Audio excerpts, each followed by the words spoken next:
नमस्कार। सतवाई आयुर्वेद में आज हम बात करेंगे वर्षा ऋतु के बारे में। वर्षा ऋतु यानी बारिश का मौसम। बारिश का मौसम शुरू हो गया है। ये मौसम है पकौड़े खाने का, बारिश में भीगने का और साथ ही कई बीमारियों का, जोड़ों में दर्द के बढ़ने का। आयुर्वेद में हर ऋतु में एक ऐसा आहार विहार या दिनचर्या करनी चाहिए जिसके कारण रोग न हो, व्यक्ति बीमार न पड़े, इसे ऋतुचर्या कहते हैं। मौसम के अनुसार शरीर में अग्नि और बल भी चेंज होता रहता है, इसलिए उसी के अनुसार हमें अलग अलग तरीके का खान पान करना चाहिए। जैसे गर्मियों में घड़े का पानी पीना चाहिए और ठंड में हल्का गर्म पानी पीना चाहिए। आयुर्वेद में इस प्रकार की हर ऋतुचर्या के बारे में बताया गया है, जिसमें कि हर ऋतु के अनुसार हम आपको ऋतुचर्या की जानकारी देते रहते हैं।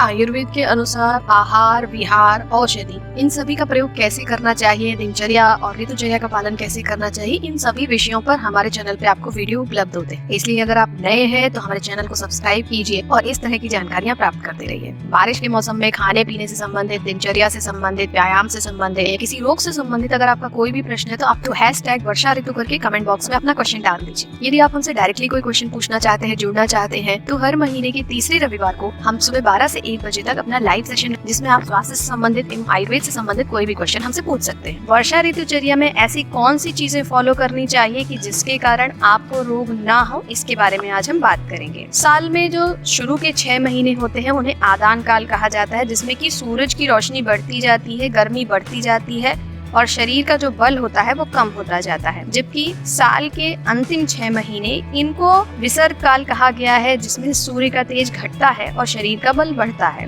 विसर्ग काल की पहली ऋतु होती है वर्षा ऋतु। विंध्य पर्वत के नीचे के हिस्से में वर्षा की 2 ऋतुएं होती है, प्रावट ऋतु और वर्षा ऋतु। इसलिए वहाँ पर वर्षा ऋतु जून के महीने से शुरू हो जाती है। लेकिन विंध्य पर्वत के ऊपर के हिस्से में यानी कि उत्तर और पूर्वी भारत में जुलाई से वर्षा ऋतु का आरंभ होता है। गर्मी के बाद वर्षा ऋतु आने के कारण इस समय भी शरीर का बल बहुत कम होता है। इसके अलावा वर्षा ऋतु में वायु बढ़ी हुई होती है, हवाएं चलती है, इसलिए शरीर में भी वात बढ़ी हुई होती है, वात दुष्टि होती है, जिसके कारण कभी तो भूख बहुत अच्छी लगती है और कभी भूख नहीं लगती है, यानी कि अग्नि विषम होती है। इसलिए इस समय पर खान पान का और व्यायाम का सही तरीके से प्रयोग करना बहुत आवश्यक है। आइए जानते हैं बारिश के मौसम में हम कौन कौन से नियम फॉलो करें कि हम वर्षा ऋतु में भी स्वस्थ रह सकते हैं और हमें किसी भी तरह की बीमारी आगे भी ना हो। वर्षा ऋतु में पृथ्वी की गर्मी निकल जाती है और मौसम में नमी आ जाती है। इस कारण से पानी भी अम्लीय हो जाता है। इसलिए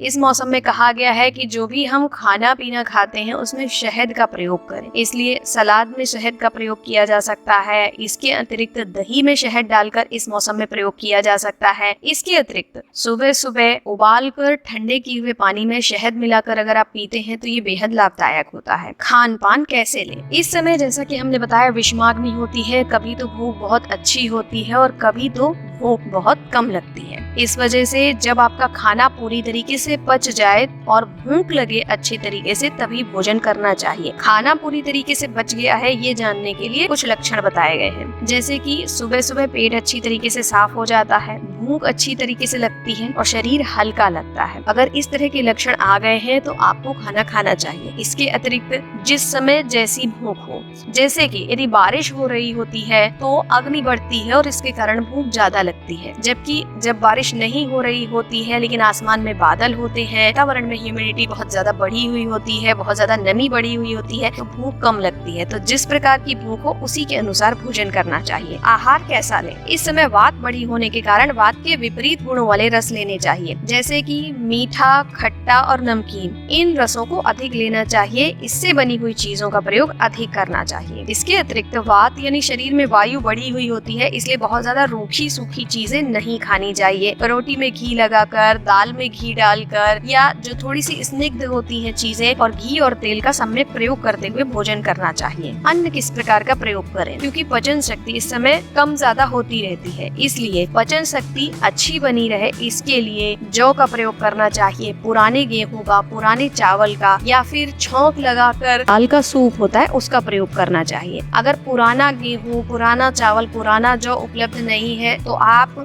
गेहूं या चावल को थोड़ा सा भूनकर फिर उसका आटा बनाकर भी उसका प्रयोग कर सकते हैं या उसका डायरेक्टली प्रयोग कर सकते हैं। पानी कैसा पिए? इस समय बारिश का पानी बेस्ट बताया गया है। या फिर कुएं का पानी या सरोवर का पानी बेस्ट बताया गया है। तो ऐसे पानी को उबाल कर ठंडा करके फिर उसे पीना चाहिए। सुबह सुबह ऐसे पानी में शहद मिलाकर पीना या फिर मधुरिका रिष्ट का प्रयोग करना भी अच्छा बताया गया है। यानी शहद का प्रयोग एवं गर्म करके ठंडे किए हुए साफ पानी का प्रयोग करने के लिए बताया गया है। दिनचर्या में क्या विशेष करना चाहिए? इस समय वात बढ़ी हुई होती है, इसलिए उपटन करना और मालिश करना और उसके बाद स्नान करना ये अच्छा बताया गया है। इसलिए मालिश करने से वात वृद्धि नहीं होती है। तो जिन लोगों को जोड़ों के दर्द होते हैं इस समय में मालिश करना जरूरी होता है, इसलिए रोज मालिश करनी चाहिए। आयुर्वेदिक चिकित्सा, बारिश का मौसम यानी कि वात वृद्धि का मौसम, ये मौसम पंचकर्म कराने के लिए विशेष रूप से अच्छा बताया गया है। इसमें बस्ती कर्म यानी कि बस्ती के द्वारा जिसमें वात का शोधन किया जाता है, वात को बाहर निकाला जाता है, ऐसा पंचकर्म कराने के लिए बताया गया है। इसलिए आप अपने किसी नजदीकी पंचकर्म सेंटर पे या फिर किसी योग्य वैद्य की सलाह से पंचकर्म करा सकते हैं, बस्ती का प्रयोग कर सकते हैं। बारिश के मौसम में क्या नहीं करना चाहिए? दिन में नहीं सोना चाहिए, दिन में सोने के लिए मना किया गया है। इसके अतिरिक्त बारिश के मौसम में व्यायाम नहीं करना चाहिए। बारिश के मौसम में अगर ओस पड़ रही हो यानी कि थोड़ी भी अगर बारिश हो रही हो, ऐसे समय पे बाहर नहीं जाना चाहिए। नदी के आसपास जाना या फिर नदी का पानी इस समय पर नहीं पीने के लिए बताया गया है। बारिश के बीच में जो धूप निकलती है वो बहुत तेज धूप होती है। ये शरीर में पित्त वृद्धि करती है, शरीर में पित्त की वृद्धि करना, इसके अतिरिक्त एसिडिटी बढ़ाना, ये सारी चीजें धूप में जाने के कारण हो सकती हैं। इसलिए बारिश के मौसम में धूप में बाहर जाने के लिए मना किया गया है। बारिश के मौसम में सर्दी, जुकाम, खांसी इस तरह की समस्याएं अक्सर लोगों में बनी रहती हैं, क्योंकि वर्षा ऋतुचर्या का पालन नहीं किया जाता है। जैसे कि बारिश के मौसम में ठंडा पानी पीना, बारिश के मौसम में भूख हो या ना हो फिर भी बहुत ज्यादा हैवी डाइट लेना या फिर धूप में जाना, इन सब के कारण बहुत सारी बीमारियां होती रहती हैं। बारिश का मौसम ऐसा मौसम है कि जब ठंडा और गर्म एक साथ होता है। जब बारिश होती है तो मौसम ठंडा हो जाता है और जब धूप निकलती है तो मौसम बहुत गर्म हो जाता है। इसलिए इस समय पर खान पान का, पचन का विशेष ध्यान रखना चाहिए। इसलिए अगर आप बताए गए नियमों का पालन करते हैं, पंचकर्म कराते हैं, तो आपको किसी भी तरह की वर्षा ऋतु में रोग नहीं होते हैं। आयुर्वेद का पालन करें, स्वस्थ रहें, निरोगी रहें। धन्यवाद। अपने प्रश्नों के लिए और आयुर्वेद के विषयों के बारे में और जानकारी प्राप्त करने के लिए हमें ज़रूर लिखें और हमसे जुड़े रहने के लिए हमारे चैनल को सब्सक्राइब करें। धन्यवाद।